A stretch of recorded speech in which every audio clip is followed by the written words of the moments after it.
सर्व आजार ठीक होण्याचे माहेरघर म्हणजे शिवधाम सरकार, नाशिक। म्हणजे कान ऐकायला कमी होतं, मला कानामध्ये ऐकायला यायला लागलं। माझ्या मुलाला पॅरालिसिस झालेला होता 2 वर्षापूर्वी। शिवधाम सरकार या 7 दिवसाचा कोर्स केला इथं आणि मुलाला माझ्या बऱ्यापैकी फरक पडलेला आहे। ते डायरेक्ट चालतच नव्हत्या, जेव्हा आम्ही काठी होते धरून आलो होत्या, उचलून आणलो त्यावेळेस उचलून आणलं त्यांना तिथं चालतं, आता व्यवस्थित चालायला लागल्या। शिवधाम सरकारमध्ये आणल्याबद्दल त्यांना भरपूर ट्रीटमेंट चांगली भेटली। 3 महिने कोर्स केला, 3 महिने कोर्स केल्यानंतर 1 महिन्यात मला जाणीव होऊ लागली, माझं ते पोट हळूहळू कमी होत गेलं आणि 3 महिन्यात मी पूर्णपणे बरा झालो।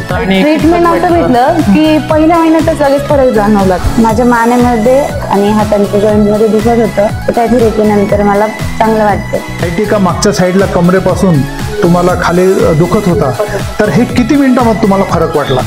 20 मिनिटांमध्ये फरक वाटला। आम्ही आमच्या भावाच्या ट्रीटमेंटसाठी आलो आहोत, त्याच्या ट्रीटमेंटमध्ये खूप चांगला फरक आम्हाला जाणवला। शिवधाम सरकार पोटाचा आजार होता आणि आम्हाला चांगलं वाटलं। म्हणजे 7 दिवसात आई चालायला लागली, आई स्वतःहून उभी राहते। इथे आलो 2-3 दिवस, म्हणजे थोडीफार रिकव्हरी झाली, नंतर हळूहळू चांगली रिकव्हरी झाली।